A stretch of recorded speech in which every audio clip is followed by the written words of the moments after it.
Hello everyone, আমি সায়ন্তনী চ্যাটার্জি। আমি একজন সাইন ল্যাঙ্গুয়েজ ইন্টারপ্রেটার।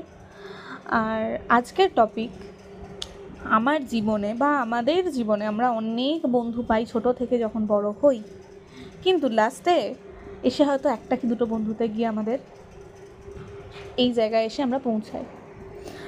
যখন আমরা প্রথম স্কুলে ভর্তি হই সেই জায়গায় আমরা অনেক বন্ধু পাই এবং তাদের সাথে খেলাধুলা সমস্ত কিছু, এবং ক্লাস 10-এর পর অনেকেই আমরা স্কুল চেঞ্জ করে থাকি। তখন আবার নতুন নতুন বন্ধু, তাদের সাথে কথা বলা, বাইরে ঘুরতে যাওয়া, খাওয়া দাওয়া সমস্ত কিছুই চলে।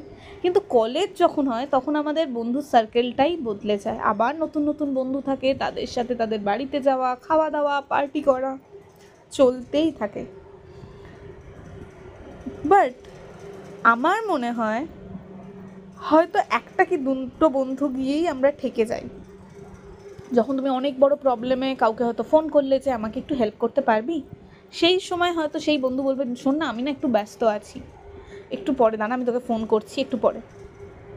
তো তখন এই একটা কি দুটো বন্ধু কে বলো তো থাকে। ফার্স্ট যদি কেউ বন্ধু থাকে সেটা হচ্ছে মা।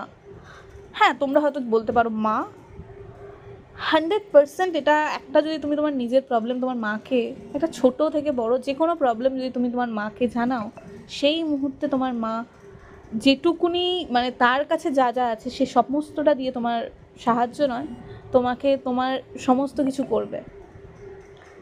তো সবার আগে সেই জন্য মাই থাকে, কোনো সেটা ছোট প্রবলেম থেকে বড় প্রবলেম সমস্তটাই মায়ে করে থাকে।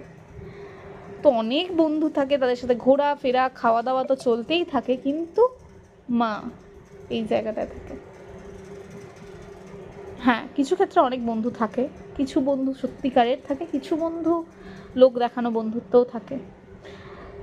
যে কোনো problem, relative problem, relations problem, health problem, সবেতেই তুমি তোমার মাকে পাবে।